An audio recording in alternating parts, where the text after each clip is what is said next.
देख लीजिए किस तरह विभाजित किया है, और इसका विभाजन इतना ऊपर से नीचे तक हो चुका है, पूरी तरह से शिलाखंडित विभाजित हो चुका है। 1.25 लाख बाराती रुके थे और केरवा घाट इसी रास्ते से 1200 नदी के उस पार गई थी।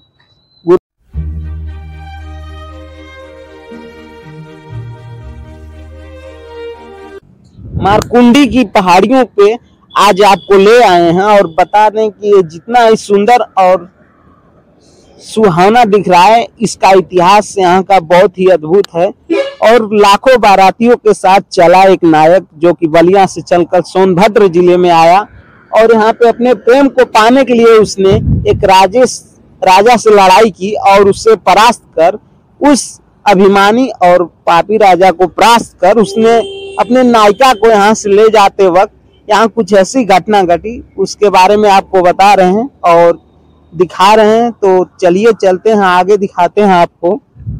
और यहीं पे इसी गांव के आसपास ये सारी घटनाएं इसी जगह के पास हुई थी, और इस घटनाओं के साथ आपको अब ले चलते हैं और इसके इतिहास को विस्तृत रूप से दिखाते हैं, और आपको उनकी मूर्ति भी दिखाते हैं, और यहाँ पे जो उन्होंने अपनी निशानी छोड़ दी थी, उनके जो साक्ष्य थे कि यहाँ पे वो आए थे और ऐसी घटनाएं घटी थी। उन्होंने एक ही अपने तलवार बिजुरिया से एक शिलाखंड को 2 भाग में कर दिया था, वो भी आपको दिखाएंगे। तो चलिए चलते हैं उस साइड और दिखाते हैं, और आपको ले आए हैं जो यहाँ का इतिहास है वो इस बोर्ड पे लिखा हुआ है। तो बता दें कि वीर लोरिक कुछ महत्वपूर्ण तथ्य भी यहाँ पे लिखे हुए हैं। जीवन परिचय। लोक गाथाओं में लोरिकायन गाथा के अनुसार वीर लोरिक का जन्म 5वीं शताब्दी में ज्येष्ठ मास के शुक्ल पक्ष की पंचमी को उत्तर प्रदेश के बलिया जिले के गौरा गांव में हुआ था। कुछ गाथाओं में इनका जीवन काल 12वीं सदी से माना गया है। इनके पिता का नाम बुडकुबे एवं माता का नाम खुईलन था। धर्मी उर्फ सौरू इनके बड़े भाई थे। अघोरी, इंद्रजीत, देवाजीत इनके 3 पुत्र हुए थे, और घोड़े का नाम मंगरू था, जिसे मांगर भी कहा जाता है। ऐतिहासिक गाथा के अनुसार, लोरिकायन के अनुसार, वीर लोरिक तत्कालिक समय में जनपद सोनभद्र के अघोरी राज्य के आतंकी राजा मोलागत के आतंक के मुक्ति दिलाने के लिए अघोरी के अहिर जाति के छत्र महारा की पत्नी धनवा महारा की कोख में जन्मी देवी स्वरूपा मंजरी के विवाह के निमित्त अघोरी आकर आतंकी राजा का पराजित किया था, उसका विनाश किया था। और आतंकी राजा सहित शक्तिशाली हाथी इंद्रावत, राजा के वीर भोज, निर्मल और पहलवान मदरमल सहित हजारों योद्धाओं को पराजित कर अघोरी किले पर विजय प्राप्त की थी। और अघोरी किला कुछ दूर पे स्थित है, उसको भी आपको वीडियो में, दूसरी वीडियो में आपको बनाएंगे वहां से और उसको दिखाएंगे। और यही इतिहास इनका लिखा है, जो कि लोरिकायन गाथा, जो कि यदुवंश यादव लोगों के लिए वो काव्य महाकाव्य है, उसमें इनके बारे में लिखा हुआ है। और लोग जो कि देहाती भाषाओं में बिरहा कहा जाता है, उसमें लोग गायन करते हैं और इनके बारे में बताते हैं। और वीर लोरिक से संबंधित कुछ प्रमाणिक स्थल जो ये है, उसके कुछ साक्ष्य यहाँ पे लिखे हुए हैं। अघोरी वीर लोरिक की ससुराल, जो कि यहीं पास में है, गोठानी, जहाँ वीर लोरिक के 1.25 लाख बाराती रुके थे, और केरवा घाट इसी रास्ते से 1200 नदी के उस पार गई थी। गुरुवाल लोरिक के बड़े भाई सौरू का मैरा यहाँ पे अघोरी जाते समय रुके हुए थे, ये भी यहाँ पे साक्ष्य लिखा हुआ है। जिरवा खेतार इसी स्थल पर युद्ध हुआ था, और यहीं पर युद्ध उपरांत युद्ध वस्त्र उतार कर रख दिया गया था। नरगरवा पहाड़ युद्ध में इतने सिर कटे थे कि सिरों का ढेर लग गया, जो आज की अघोरी किले के पास विद्यमान है, उस किले के पास।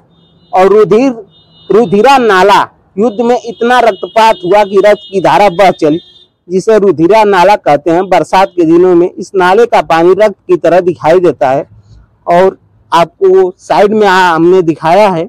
और यही था यहाँ पे साक्ष्य। और यहाँ के इतिहास को इस बोर्ड पे अंकित किया गया था। और अब ले चलते हैं आपको, यहाँ पे गवर्नमेंट ने कुछ व्यवस्थाएं की है उसे भी आपको दिखाते हैं जो आप। और दोस्तों ये जो देख रहे हैं वीर लोरिक यदुवंश के योद्धा की ये प्रतिमा बनी हुई है और इसके जस्ट साइड में वही शिलाखंड दो भागों में विभाजित है जिन्हें इन्होंने अपने तलवार बिजुरिया से, जो कि 84 मन की थी, उसे 2 खंडों में विभाजित कर दिया था। और यही प्रतिमा यहाँ पे स्थित है। इसी गांव के आसपास वो बलिया से चल के सोनभद्र में आए थे और उन्होंने अपने प्रेम की निशानी उनकी पत्नी मंजरी के कहने पर इसे बनाया, इसे 2 खंडों में विभाजित किया। और चलिए अब आपको दिखाते हैं नजदीक से इस शिला खंड को और किस तरह ये खंडित हुआ है शिला, ये भी दिखाते हैं आपको। और ये देख सकते हैं वीर लोरिक पत्थर, जो कि इसी पत्थर को उन्होंने 2 भागों में विभाजित किया था, खंडित किया था। यही है वीर लोरिक पत्थर।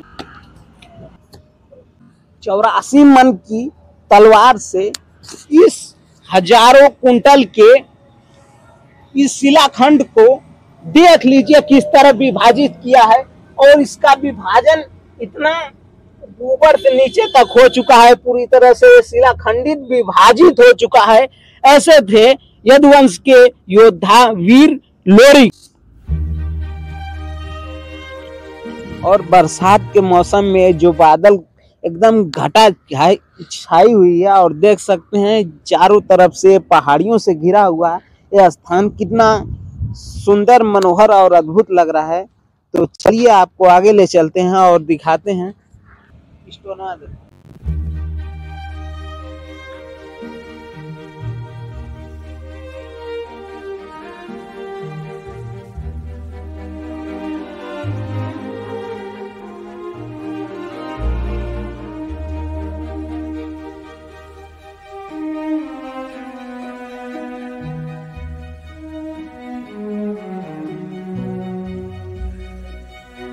आ रहे हैं इसे देखने के लिए और यहाँ पे चढ़ाया गया है।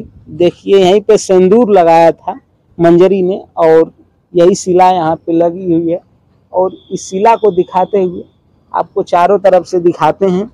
छाकार महोदय जी थोड़ा इस साइड से भी दिखाइए इसको, जो कि इस पे लिखा गया है लल्लू यादव रखवार करगारा के लिए अगरबत्ती के दान करें। यदि आप कुछ दान वगैरह करना चाहते हैं तो यहाँ पे कर सकते हैं। और लिखा हुआ है, ऐसा कुछ कर तो नहीं रहे हैं लोग। और इस इतनी जो है कि 84 मन की उनकी तलवार थी। सोचिए एक मन में 40 किलो होता है, तो इस 84 मन की तलवार से जब उन्होंने इसे 2 खंडों में विभाजित किया होगा तो कैसा अद्भुत नज़ारा रहा होगा। और आप देख ही रहे होंगे वीर लोरिक पत्थर, ये अद्भुत पत्थर जिसे 2 खंडों में विभाजित करने के बाद बहुत ही अद्भुत बना। इस पे लोग जय गुरुदेव शाकाहारी बनो जैसे कुछ शब्द लिख दिए हैं जिसे नहीं लिखना चाहिए। ये एक महत्वपूर्ण और बहुत ही ऐतिहासिक स्थल है और ऐतिहासिक धरोहर है, तो इसे धरोहर के समान रखना चाहिए। तो आपको दिखाया और इसे देखकर आपको भी बहुत ही आश्चर्यचकित होंगे कि ऐसा कैसे हुआ। तो ऐसा वीर योद्धाओं ने संभव कर दिखाया जिसे आप देख रहे हैं, जिसे आप सोच नहीं सकते, उन्होंने उसे कर दिखाया। इसके जस्ट बगल में जो पहाड़ियां हैं आप देख सकते हैं, उस पे से जल प्रपात जो हो रहा है झरने की भांति बहुत ही सुंदर दिख रहा होगा। आपको दूर से दिखा रहा होगा, थोड़ा जूम करके दिखाइए। हनुमान जी इस समय टहल रहे हैं। इसी के साथ आप देख सकते हैं कितना अद्भुत स्थल है। इस स्थल पे आपको देखकर चारों तरफ जो हरियाली है, जो सुंदरता है, वो मन को मोह लेने वाली है। और इस सुंदर जगह पे इनकी रानी मंजरी रहा करती थी, इसी के आसपास के गांव में। और यहीं की ये घटना बहुत ही ऐतिहासिक हो गई तब से। और बलिया और सोनभद्र की ये जो प्रेम गाथा है ये इतिहास में अमर हो गई। और इसी अमर गाथा के साथ आज आपको हमने दिखाया है वीर लोरिक पत्थर।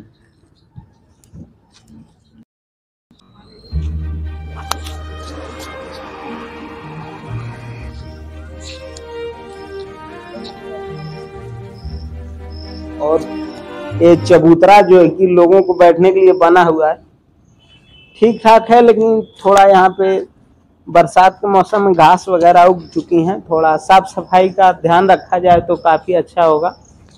और इसी के साथ आपको हमारी वीडियो कैसी लगी एक कमेंट बॉक्स में ज़रूर मेंशन करिए, और वीडियो पसंद आए तो लाइक करिए और चैनल को सब्सक्राइब जरूर करिए।